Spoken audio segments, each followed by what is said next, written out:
est parti. Bon, alors on va souhaiter que puisque maintenant on va étudier à l'approche de l'Akba Omer, même si ce n'est pas encore l'Akba Omer, puisque la nuit n'est pas encore arrivée, malgré tout, déjà on ne fait pas Tachanoun cet après-midi, il y a déjà une lumière de l'Akba Omer. Alors on va souhaiter que puisque l'Akba Omer, bien sûr c'est la Hiloulal de Rabbi Shimon, mais c'est aussi le jour où Paskou Milamut, comme c'est marqué, où les élèves de Rabbi Akiva ont cessé de mourir, nous dit le texte. Ça veut dire que la mort a disparu ce jour-là. Alors, on va souhaiter que par le mérite de l'Akba Omer et de Rabbi Shimon, Paskou Milamut, tout le monde il n'y aura plus de problèmes, il n'y aura plus de mauvaises nouvelles, et que toute l'épidémie va s'arrêter et qu'on va reprendre encore plus fort qu'avant. Et je peux rassurer que même ceux qui sont morts ressuscitent. Et que ceux qui sont morts ressuscitent aussi. Absolument. Et que non, là, ça va être tellement fort. On a dit plus fort qu'avant. Plus fort qu'avant, qu'est-ce que ça veut dire? Non seulement il n'y a plus de mort pour après, mais il n'y a plus de mort pour avant. Et qu'il y aura tout de suite Riatametim. Amen, amen. Lechaim. Lechaim. Bon, je crois qu'on va commencer. Et puis, s'il y a des participants en retard, ils nous rejoindront. Oui, un petit akdama avant que je passe le texte. Akdama, peut-être. Donc, je rappelle d'abord brièvement ce que nous avons dit jusqu'ici. Donc, nous sommes toujours dans le chapitre 40, au Pérec même, qui est un long chapitre, et nous avons en plus des notes très abondantes. Et nous étions donc en train de parler toujours des différentes manières d'étude de la Torah, quand quelqu'un étudie l'Ishma pour la Torah elle-même, quand il n'étudie pas l'Ishma, il étudie comme on va dire, il étudie Stam, simplement comme ça, sans avoir une kavana particulière, mais pas l'Ishma vraiment en tout cas. Maintenant, il y a un autre degré de celui qui étudie ou qui pratique les mitzvot, cette notion de kavana toujours. C'est vraiment l'olishma, vraiment pas pour ce qu'il est en train de faire. Comment le fait-il? Il le fait pour un intérêt personnel, un intérêt particulier. Si on reste dans le cadre de l'étude de la Torah, ça signifie qu'il est en train d'étudier, par exemple, pour devenir un érudit, pour être reconnu comme un érudit, qu'on lui témoigne du respect, du kavod, etc., etc. Autrement dit, pour des avantages personnels. Là, il a vraiment fait comme une barrière entre lui et le spirituel. Il s'est mis lui-même en avant.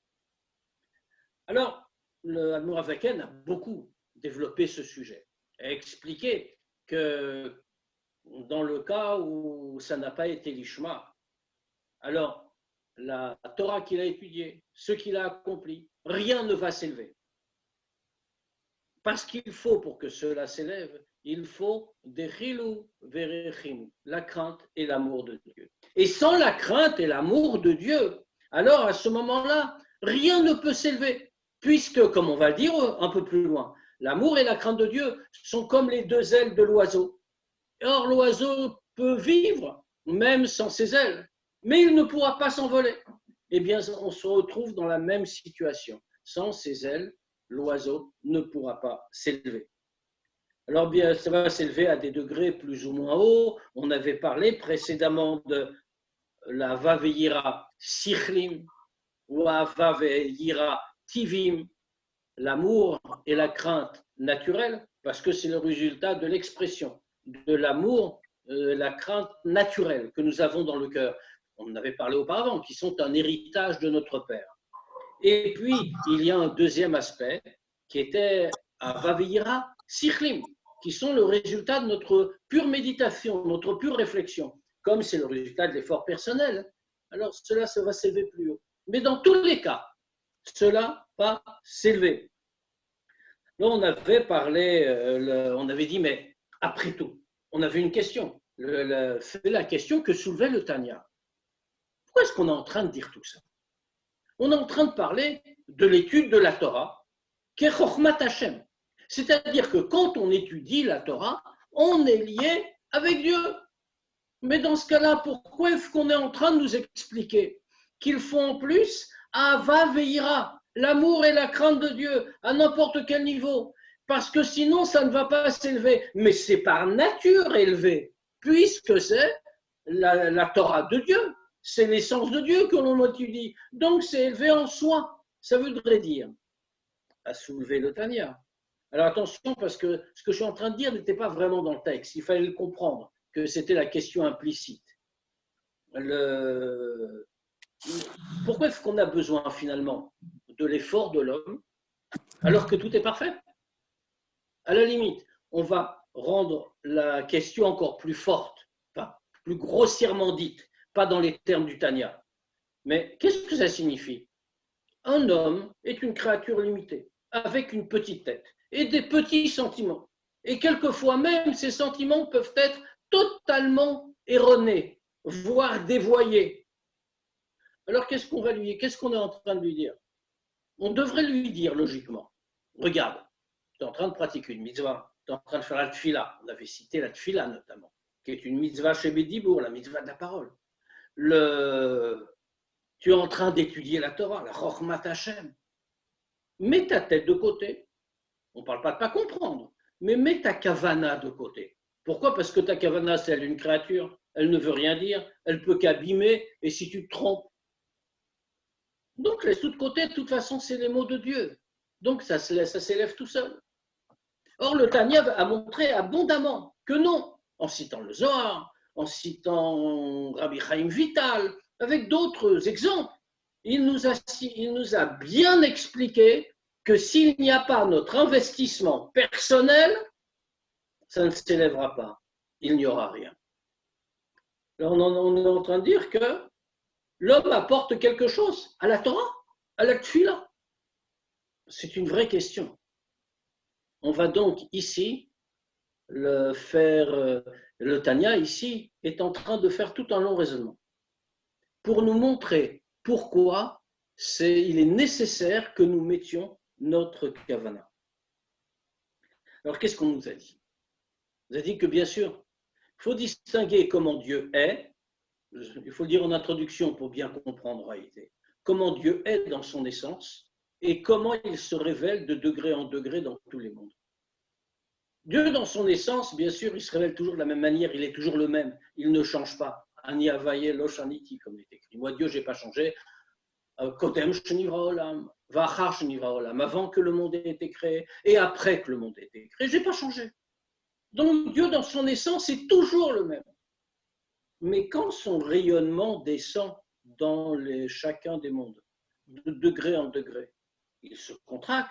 Parce que sinon, le degré où le rayonnement en question arrive ne pourrait pas exister. Donc, il se contracte au niveau de ce degré-là. Et de plus en plus, jusqu'à arriver dans notre monde, qui est le monde le plus bas, comme on sait. Le plus bas des degrés, ici-bas. Alors oui, il se contracte. Qu'est-ce que ça signifie? Non seulement il se contracte, mais il se cache. On l'a dit, Dieu est appelé Kel Mistater. Et le Dieu qui se cache. Et donc, Dieu se cache à l'intérieur du monde. Il n'est pas visible. Comme il se cache de degré en degré, jusqu'à descendre dans des degrés très bas, puisque nous le voyons dans notre monde. Dieu va descendre jusque dans Nefesh Achionit, l'âme vitale qui nous permet de bouger, de vivre matériellement, etc. Jusqu'à descendre, donc, qu'est-ce que c'est que Nefesh Achionit? C'est ce qu'on a appelé Klipat Noga. Non pas la Klipa totalement impure, mais la Klipa qu'on peut utiliser pour le service de Dieu, mais qui est quand même Klipa. Et on l'a dit, cette Klipa-là, Klipat Noga, que nous pouvons élever, c'est ce qui fait vivre notre Nefesh Achionit. C'est ce qui fait exister aussi les animaux. Les animaux purs, bien sûr, les animaux cachers. Les autres, c'est la Klipa impure qu'il faut complètement détruire et rejeter. Et quand donc on arrive à ce degré tellement bas, il se cache à l'intérieur. Maintenant, quand nous disons les lettres de la Torah ou de la Tfila, c'est Otiot Gdoshot, ce sont des lettres saintes, mais elles sont habillées aussi dans notre monde. Quand nous parlons, avec quoi parlons-nous? Grâce au Nefesh Achionit, parce que nous parlons matériellement. Notre parole est une parole matérielle, il faut l'articuler. On prononce les mots avec la bouche, avec les dents, la langue, etc., etc. Ce qui veut dire que la parole elle-même est matérielle.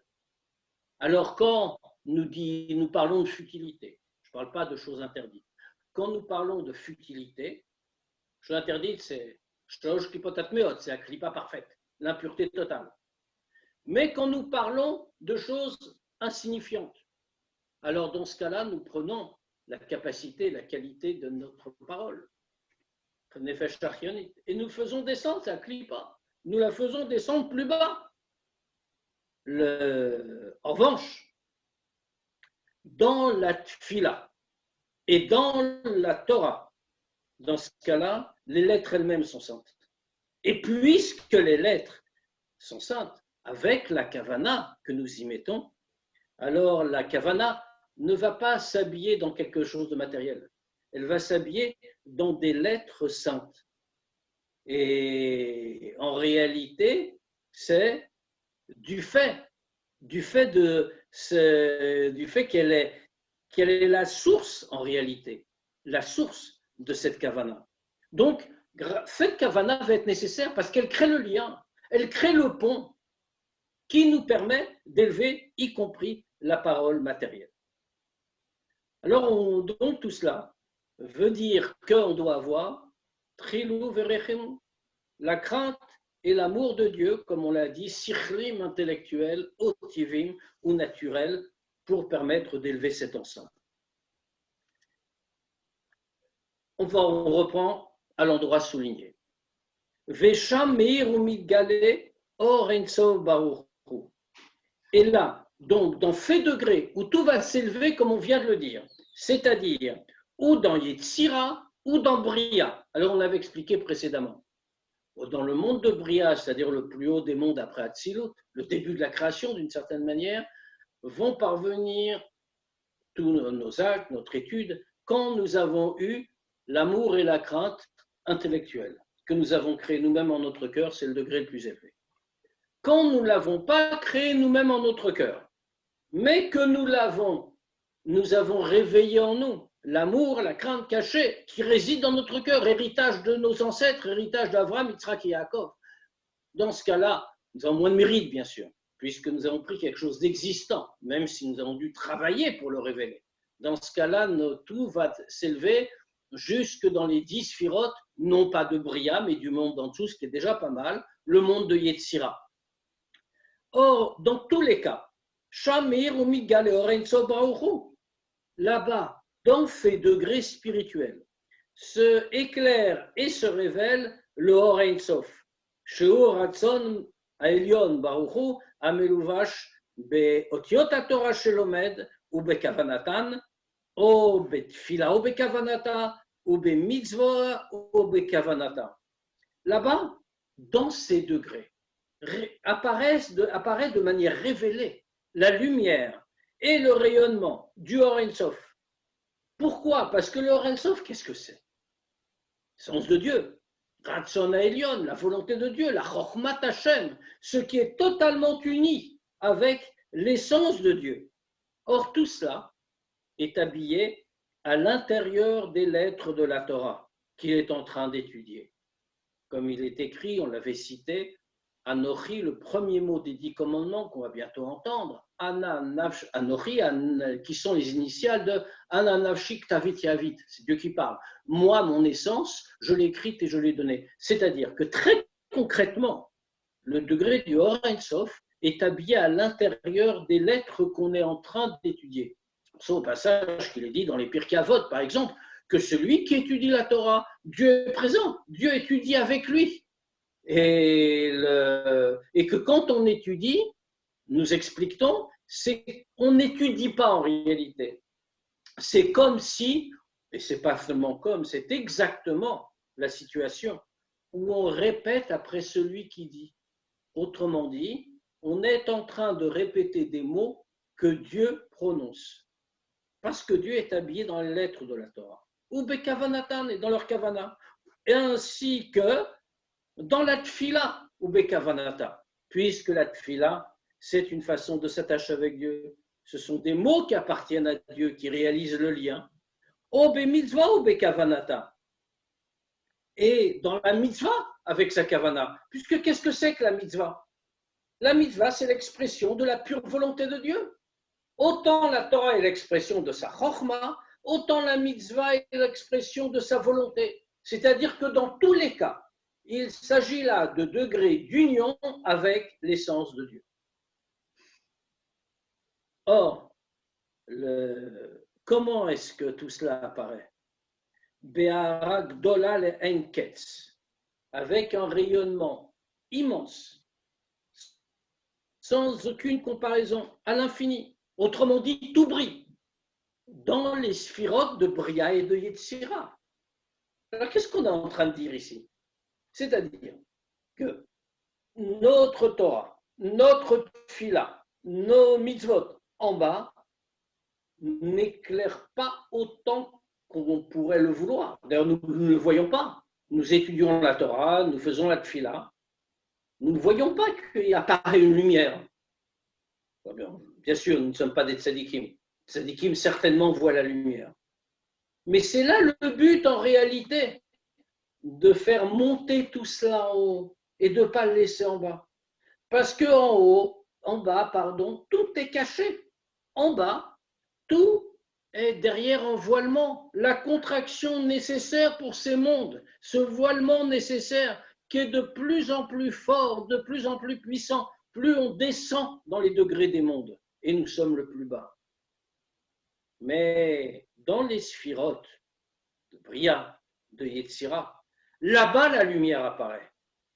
C'est-à-dire qu'on a besoin de nous, puisqu'il y a cette séparation d'une certaine manière entre le bas et le haut, on a besoin de nous pour faire s'élever la Torah, la Tfila, la mitzvot, par notre kavana, de telle manière que la lumière puisse apparaître. Donc on a compris. On a commencé à répondre ici à notre question. On n'a pas besoin de nous pour faire la lumière. La Torah brille par elle-même, la Tfila aussi, les mitzvot aussi. On a besoin que nous intervenions par notre kavana pour élever tout cela afin que la lumière se répande là où elle est visible, c'est-à-dire dans les sphirotes, dans ces degrés spirituels, soit au plus haut du monde de Bria, soit au plus haut, soit en dessous, du monde de Yetzira.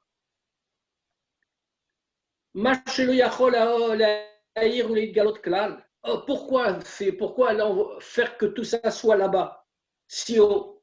Parce que ça ne peut pas éclairer ou les galot klal et se révéler du tout. Beod aotiot va mitzvah, beolamazé agashmi, lomine velo miksote. Ça ne peut pas éclairer et se révéler du tout tant que les lettres sont encore les lettres de la Torah, les lettres de la Tfila, ainsi que la mitzvah, sont encore dans ce monde-ci, le monde matériel. L'omine velo miksote. Rien du tout, même pas un petit peu. Mais pourquoi? Parce que c'est la nature du monde de limité. Nous sommes des créatures finies, des créatures limitées. Et ce monde est un monde qui est là pour cacher, pour voiler. Et donc ici-bas, ça se ne révélera pas. Mais ça se révèle dans les mondes spirituels de manière très concrète.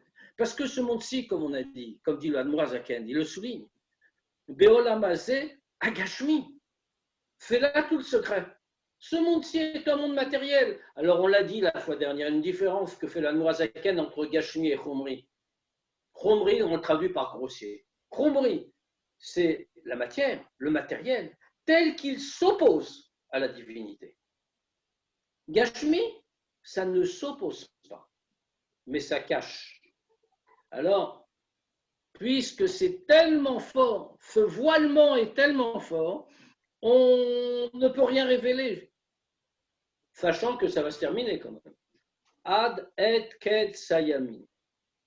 Alors, ket sayamin, au sens premier, jusqu'à la fin des jours, c'est-à-dire jusqu'à ce que vienne Mashiach, ça c'est clair, bien sûr. Mais vous avez remarqué que l'Admor Hazaken a choisi ici la formulation, non pas ad ket sayamim, comme on aurait pu dire avec un même à la fin du mot, mais ayamin, ce qui revient au même, on traduit également jusqu'à la fin des jours. Mais yamim, Yamin, pardon, ça veut dire aussi la droite. Jusqu'au moment de la droite, c'est-à-dire le côté droit de Dieu, jusqu'au moment où Dieu va donner son chesed sur le monde par la venue de Mashiach. Parce qu'à ce moment-là, le monde va être fondamentalement transformé, que le monde va s'élever de sa matière, de sa matérialité. Et à ce moment-là, la gloire de Dieu se révélera. Aujourd'hui, nous vivons une situation, c'est pour ça qu'on dit toujours que notre galoute, la galoute, n'est pas seulement la nôtre, comme dit le Zohar, comme il le souligne, comme c'est rapporté beaucoup dans Chassidut, que Galou l'Edom Shrina Imahem, les Chachamim nous disent, le Zohar l'interprète, que quand les Juifs ont été exilés à Édom, qui est notre exil au passage, eh bien la Shrina est avec eux. Pourquoi? Autrement dit, la vie de Mashiach, c'est la Géoula.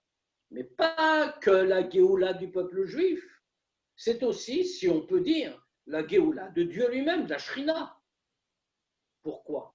Parce que ce monde est un monde paradoxal aujourd'hui. On assiste à une situation où il est tout à fait envisageable, et même fréquent malheureusement, que la créature remette en cause l'existence du Créateur. Un petit peu comme si l'enfant venait devant son père et face à lui, il lui disait « Papa, tu n'existes pas, tu n'es qu'une illusion ». On dirait que cet enfant n'est pas normal. Mais si on admet cela, on dit que le monde est fou. Eh bien, nous vivons cette situation-là. Un monde de paradoxe, où Dieu continue de créer le monde à chaque seconde et où la créature peut dire Dieu, Shalom, le Créateur n'existe pas. Or, tout cela disparaîtra parce qu'à ce moment-là, la gloire de Dieu apparaîtra aux yeux de tous les gomères. Kenal barichut, comme on a dit longuement.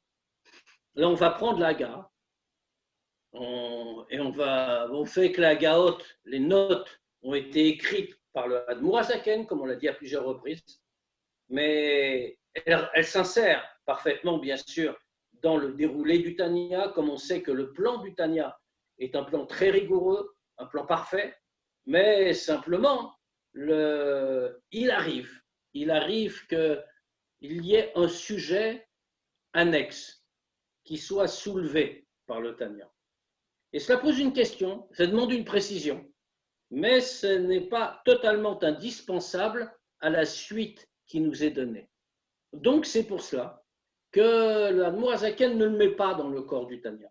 Mais pour éviter que ça pose un problème, alors il l'insère à côté, en note. Donc voici la note, la Haga. Vesham, Meir Umidgale Gamken, à Yichud Ha'elyon. Et là, à ces degrés-là des sphirotes, éclaire et se révèle également le Yichud Ha'elyon, l'unification d'en haut. Anaase bechol mitzvah. Et qui est fait, qui est accompli par toute mitzvah, Vetalmud Torah, et l'étude de la Torah. Sheu yichud midotav yitbarech shenirklalot zu bezu, qui est l'unification des midot, des attributs de Dieu. Et pourquoi? Alors on va expliquer un petit peu ce que ça signifie. On sait qu'un des grands buts des mitzvot, s'il faut dire un but, bien sûr, on va dire au niveau de base, il n'y a pas de but dans les mitzvot. Le seul but des mitzvot, c'est de nous attacher avec Dieu. Maintenant, l'effet des mitzvot, qu'est-ce que c'est? L'effet des mitzvot, selon la Kabbalah, c'est de réaliser des yichudim, de réaliser des unifications en haut. Qu'est-ce que ça signifie des unifications en haut? Dieu a créé des structures, si l'on peut dire. En lui-même, il a adopté une structure puisque rien ne le conditionne. Il y a des attributs de Dieu, qu'on appelle les midot, Chesed, Gvura, Tiferet, etc. Toutes ces midot sont Nichlalot Zubazu, a-t-on dit.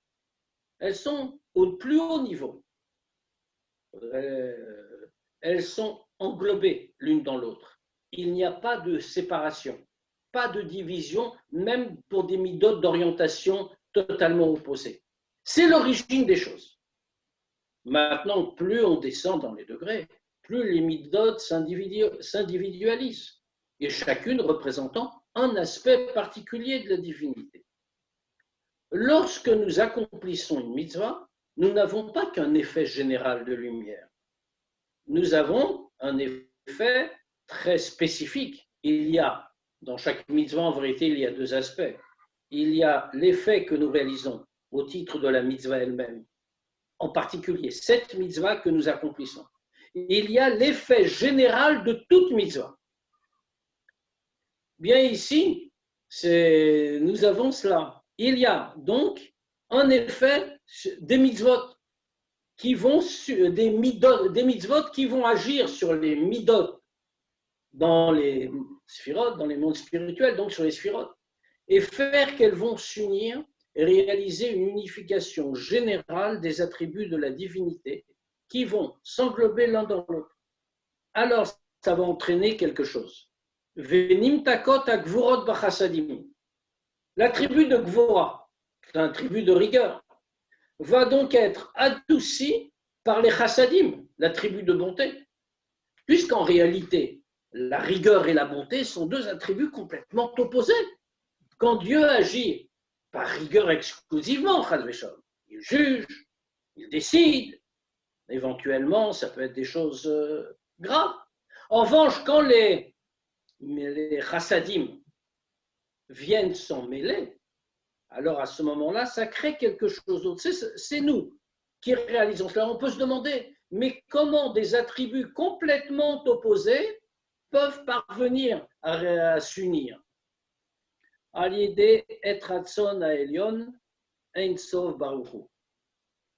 C'est par ce moment propice, en haut. Le moment propice, c'est le moment de la volonté d'en haut qui apparaît. C'est-à-dire le Ein Sof Baruch Hu. Nous sommes dans des degrés, ce que l'Admor HaZaken décrit ici. Nous sommes dans des degrés où il n'y a pas de voilement. Au contraire, où tout est révélé. Alors c'est le Ein Sof Baruch Hu, Amir ou Migale Beprinat Gilui Rav Ve'atzum, qui se révèle de façon très puissante, avec un dévoilement très fort. Mais comment? Betorota Diltata. Et on comprend à quoi faire notre action. Parce que comment Dieu va choisir, va accepter cette unification? Comment va-t-il révéler toute la lumière du Or En Sof qui va permettre de réunir même des attributs contraires? C'est par Itorota Diltata, par le réveil d'en bas, Asiata Mitzvah, Seka Torah. C'est par le fait d'accomplir une mitzvah ou d'étudier la Torah.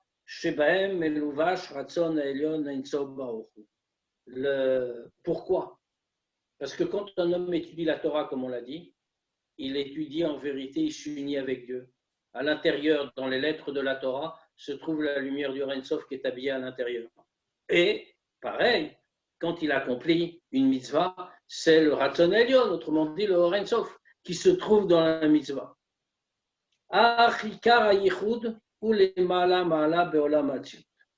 Mais en tout cela, tout ce qu'on vient de décrire jusqu'à présent, c'est ce qui se passe quand nous accomplissons une mitzvah, quand nous l'avons faite monter, bien entendu. Si on a fait tout ça chez l'Olishma, rien de tout ça n'est réalisé. Mais on a dit que ça, c'est le but. On doit arriver à ça. On a besoin de notre action pour ça. Donc, jusque dans Bria et Yetzira, dans les Sphirot. Mais il y a encore plus haut. Le principal de Yichud, de l'unification, est beaucoup plus haut dans le monde de Hatzilut. Alors pourquoi dans le monde de Hatzilut? Pourquoi est-ce que le Admor HaZaken s'arrête sur le monde de Hatzilut et nous dit oui, il y a Bria Yetzira, c'est ce qu'on doit faire, ça c'est le but à atteindre. Ah, mais il y a aussi plus haut encore, Olam Hatzilut. Le monde de Hatzilut est différent des autres. Le monde de Hatzilut est un monde où il n'y a pas d'individualisation. Comme on l'a souligné, le mot même Hatzilut nous enseigne. Hatzilut est un degré qui est très proche de la divinité. Et donc, pour répondre à une question qui m'est posée, Bria et Yetzira ne sont pas des sphirotes. Ce sont des mondes à l'intérieur desquels apparaissent les sphirotes comme dans chaque monde.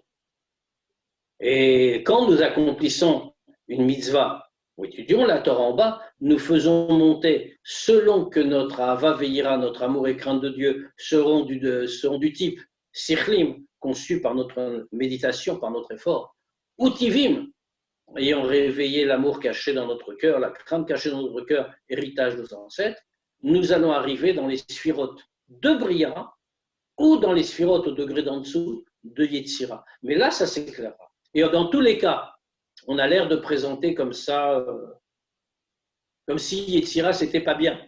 On peut tous souhaiter d'avoir réussi à faire monter nos mitzvot, notre étude, jusqu'au degré de Yetzira, bien sûr. Mais le plus haut, c'est le degré de Hatzilut. Alors pourquoi le plus haut est-il le degré de Hatzilut? Parce que, comme on a dit, Hatzilut n'est pas véritablement un monde, même si on l'appelle Olam Hatzilut. C'est déjà un monde. Le nom Hatzilut renferme deux notions. Le mot Hatzilut renvoie au mot Etzel, près de, proche, comme pour nous dire que ce degré-là est encore très proche de Dieu. Il ne fait pas vraiment partie de l'échelle de la création. D'ailleurs, le monde suivant, si l'on peut dire, c'est le monde de Bria, qui veut justement dire création. Parce que la création commence là, d'une certaine manière. Là, il commence à y avoir une individualisation, une division, ce qu'il n'y a pas dans Hatzilut. Non, malgré tout, comme je le disais, c'est quand même un monde. Il y a déjà quelque chose. Mais, comment le voit-on? On voit aussi du nom Hatzilut. Hatzilut vient aussi du mot Neetzal, détaché, émané, comme s'il avait été un peu mis à part. Oui, bien sûr, il n'est pas totalement uni au Ein Sof, mais il est encore avant la division, avant l'individualisation. Alors, dans Hatzilut, que se passe-t-il, si l'on peut dire? Shesham hu maud va'atzmut midotav yitbarech. Comme il n'y a pas encore ce passage, comme il n'y a pas encore ce grand tzimtzum qui sépare, cette grande contraction de lumière qui sépare Hatzilut de Bria, alors à ce niveau-là, l'essence des midot, des sphirotes, donc l'essence des midot de Dieu, sont toujours totalement attachés, totalement unis, sont encore totalement unis avec leur origine, avec leur créateur, le Ein Sof Baruch Hu.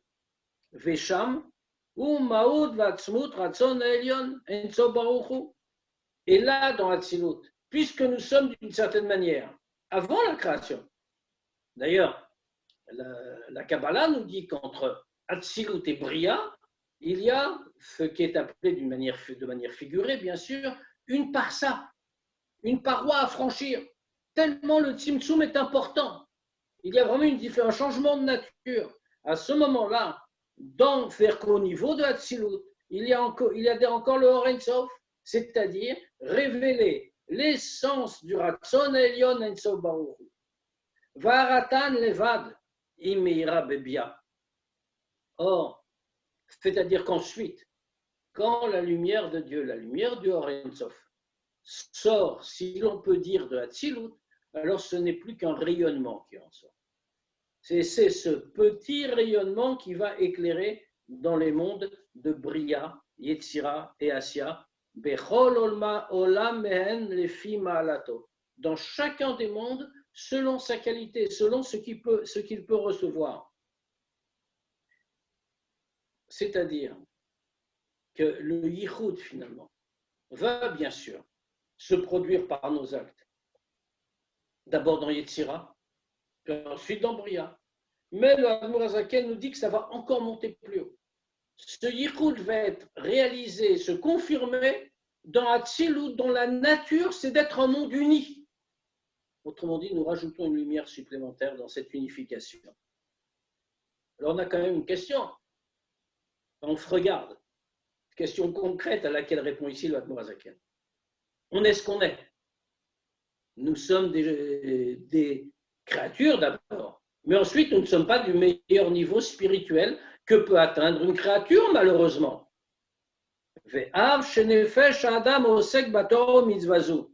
Et bien que l'âme de l'homme qui étudie la Torah ou qui accomplit cette mitzvah, son âme n'est pas de Hatzilut. Alors on sait qu'il y a des neshamot de Hatzilut, mais il y en a très très peu. Les neshamot qui ont leur origine dans Hatzilut. Même si nous venons tous de la même origine. Fondamentalement, un juif, c'est une partie de Dieu. Et malgré tout, quand nous descendons dans ce monde, nous prenons une qualité spirituelle différente. Il y a des neshamot à qui on a confié une mission spéciale, qui sera une neshama qu'on dira de Hatzilut. Prenons un exemple. Moshe Rabbeinu était une neshama de Hatzilut. Il est enseigné que l'Admour HaZaken lui-même était une neshama de Hatzilut. Oui, en général. Quant à nous, bon, on ne peut pas savoir, bien sûr. Enfin, a priori, on devrait être un tout petit peu plus bas. Alors, si on n'est pas une neshama de Hatzilut, parce que c'est à ça que répond l'Admour HaZaken, on est ce qu'on est. On nous dit des choses extraordinaires. On va faire des yichudim maintenant, des unifications des attributs de Dieu, jusque dans Hatzilut. On nous dit non. Même si celui qui est là, l'origine de tout ça, qui a étudié comme il faut, qui pratique la mitzvah comme il faut, toujours avec la kavana qu'on a dite, hein, tout ça c'est si on a fait comme il faut, bien sûr, l'ishma, etc. Même cette neshama n'est pas de Hatzilut, mikol makom, mais quand même.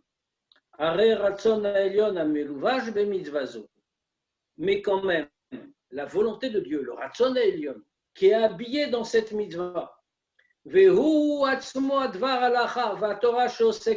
cette volonté-là, qu'est-ce qu'on appelle la volonté de Dieu? On l'a dit, le Oren Sof lui-même, c'est lui qui est habillé dans cette mitzvah. Et c'est lui qui est la parole de Halacha et la Torah qu'on est en train d'étudier. Ou Elokut, Voren Sof, Amatzil Baruchu, c'est lui la divinité. Et c'est lui le Oren Sof. On dit quand on prend un sefer, n'importe lequel. On ne parle pas de Chumash, ou Mishnah, ou Gemara, ou Chassidut, ou autre chose. On prend un sefer, savoir qu'on est en train d'avoir Dieu devant soi, au sens matériel bien sûr. Mais on est en train d'avoir Dieu qui est habillé dans les lettres de la Torah, quelles qu'elles soient. Et c'est pour ça d'ailleurs, comme on explique toujours, que dans la Torah, il n'y a pas d'erreur.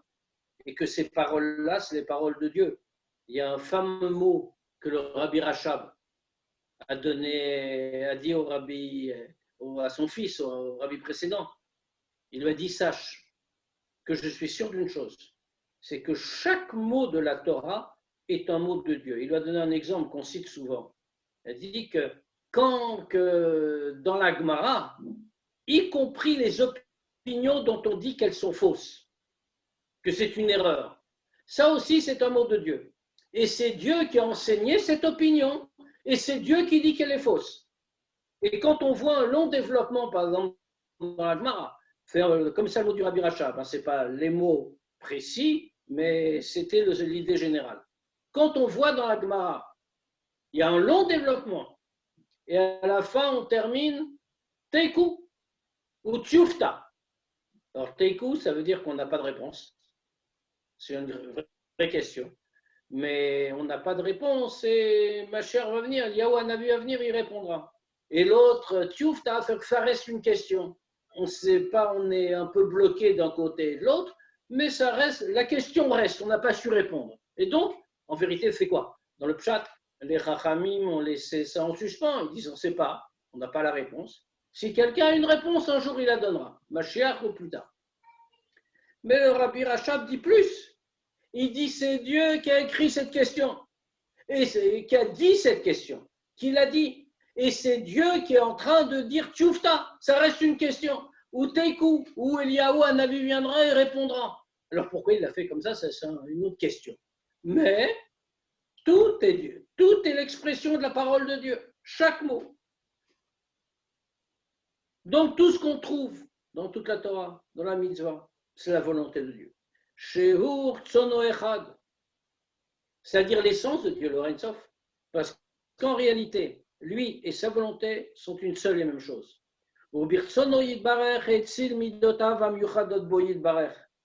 Et c'est par sa volonté que Dieu a mis,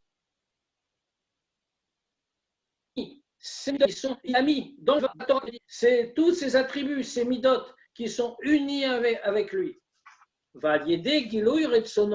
Et quand on révèle, quand on dévoile sa volonté, qu'on révèle, puisque quand on étudie la Torah, de quoi on parle? De lui, de son essence. Quand on fait une mitzvah, de quoi on parle? De lui, de son essence. Alors c'est un effet direct sur ces midot qui y sont, puisqu'il est dedans lui-même. Et donc elles s'englobent l'une dans l'autre et on fait cette unification, comme on l'a dit, jusque dans la Tzilut. Non pas par notre force, non pas par notre mérite, mais parce que c'est la puissance et la force du Or Ein Sof qui se trouve dans les lettres qu'on étudie ou dans la mitzvah qu'on fait. Venim takot akvuot bechassadim, et c'est à ce moment-là les gvurot sont adoucis par les chassadim, be'et ratzonzu, dans ce moment qui est le moment de la volonté de Dieu, ce moment propice qui est celui de la révélation du Or Ein Sof.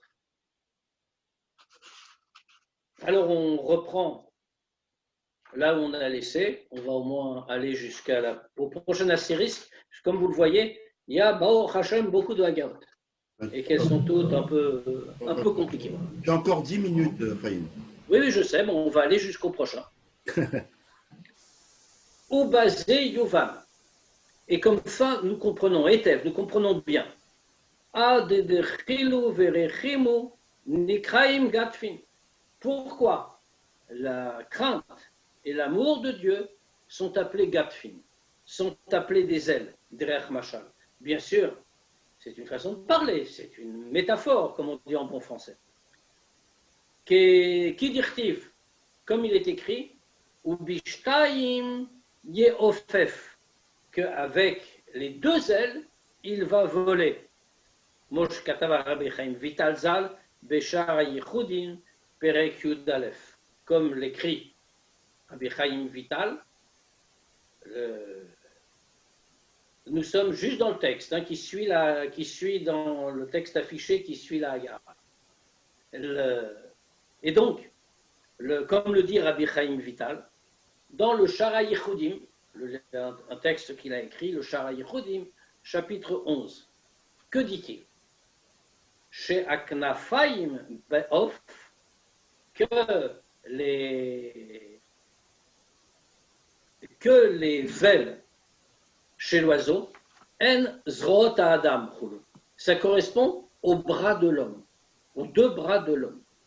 Ou betikunim, et dans les tikkunim c'est le tikkun Zohar, pour tous les kabbalistes, un ouvrage très important. Pirouche, comment il explique? Shaoskim bato mitzvot, bedechilu verechimu, nikraim banim. Que ceux qui se consacrent à Torah et mitzvot, et avec crainte et amour, nikraim banim, ils sont appelés des enfants. Veimlav, et sinon, c'est-à-dire sinon, ils s'y consacrent, mais ils n'ont pas l'amour et la crainte de Dieu. C'est-à-dire, non pas qu'ils ne l'ont pas. De façon superficielle, ils l'ont. Ils l'ont assez pour faire la mitzvah et étudier la Torah. Mais ils ne l'ont pas comme on l'a expliqué. Donc, ce qu'ils font n'est pas l'ishma. Alors, dans ce cas-là, nikraim efrochim. Ils sont appelés des oisillons. Pourquoi? Des lo yochlin les pachas. Parce qu'ils ne peuvent pas voler. Ils ne peuvent pas s'envoler.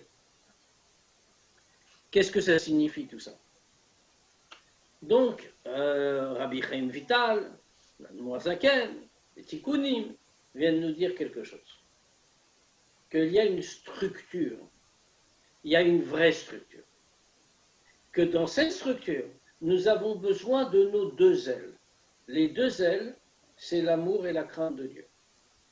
C'est uniquement ça qui peut permettre à nos mitzvot, à nos actes, à notre étude, de s'élever, de s'envoler. Sinon, elles sont... Alors, il faut faire le raisonnement à l'envers. Si jamais nous accomplissons la mitzvah ou étudions la Torah sans amour ni crainte de Dieu, alors qu'est-ce qu'on a? Est-ce que ça veut dire qu'on n'a pas fait la mitzvah ou qu'on n'a pas étudié la Torah? Pas du tout. On a fait la mitzvah, on a étudié la Torah. Mais que se passe-t-il? Ben, c'est comme si on avait un oiseau sans aile. Autrement dit, on a l'oiseau. L'aile n'est pas un élément essentiel de l'oiseau, d'une certaine façon. Pourquoi? Un oiseau sans aile, il est vivant. Non seulement il est vivant, mais dans les dynimes de cacheroute, si un oiseau sans aile, il est cachère. C'est pas par exemple, on va dire un oiseau sans tête. Un oiseau sans tête ne peut pas vivre. Ou un oiseau auquel il manque un autre organe. Il y a des organes, il manque, il va être taref. C'est même pas le cas. Mais qu'est-ce qui ne va pas? Alors nous, quand on fait une mitzvah, quel que soit notre idée que nous avons dans la tête, quelle que soit la kavana, la mitzvah que nous avons, eh bien, elle existe, elle est parfaite, il n'y a rien à dire. Mais qu'est-ce qui manque? Il manque autre chose. Il manque les ailes qui vont permettre à la mitzvah justement de monter, de s'envoler. Alors c'est très important tout ça. Comme on demande à Dieu, comme on a déjà dit, Shelo nevosh leolam vaed.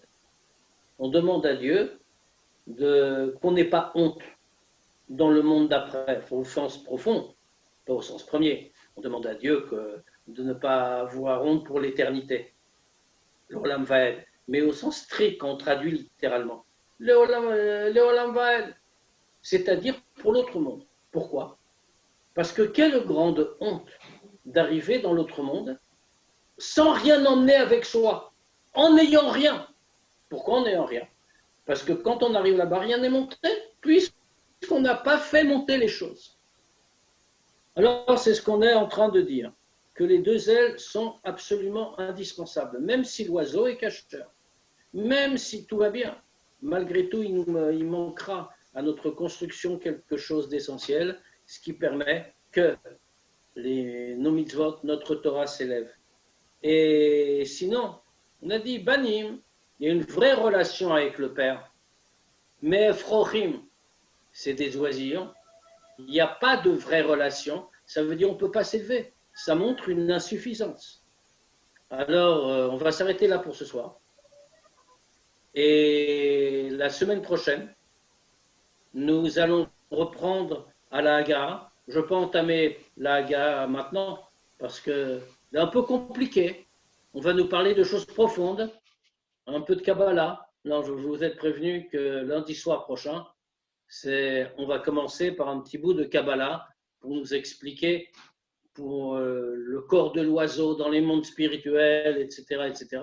Puisqu'ici, on a tout comparé en oiseau en réalité. C'est-à-dire, Avavira, c'est nos ailes. C'est-à-dire que dans notre rapport avec Dieu, dans nos mitzvot, on va dire qu'il y a quelque chose qui est la tête, quelque chose qui est le corps et quelque chose qui est les ailes. C'est pour éviter qu'on ait une ambiguïté là-dessus que l'Admour Hazaken a mis une note ici pour nous le préciser. Ce sera le début de notre étude la semaine prochaine et j'espère qu'on terminera le chapitre.